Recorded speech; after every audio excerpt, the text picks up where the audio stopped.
Hello again, guys, it's Corey here. Welcome back to the channel. Today we have a key fob from a 2015 Mercedes SLK 250 and the battery needs to be replaced. It's actually located behind this cover here. So I'm going to show you what you need to do to remove that cover and get that battery out and replaced.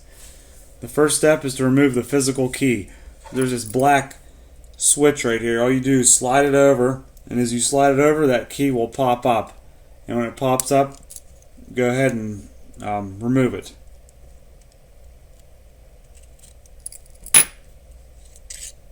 Now that the key is removed, you need to insert the key, or you can use a flathead screwdriver, but since we have the key, we'll go ahead and use it.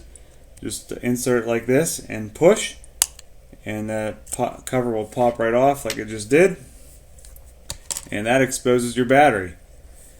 Now this battery is a CR2025 coin style battery. You can see that there. I'll have a link in the description for these batteries.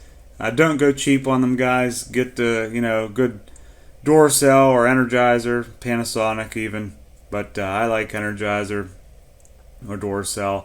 So we'll go ahead and pop this battery out of here now and put the new one in.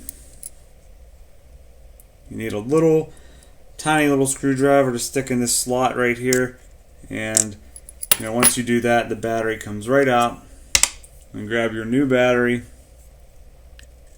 slide it in like this. That's it. Snap the cover back on. You'll hear it kind of snap into place there, and once you get that in, then grab your key, insert it back in.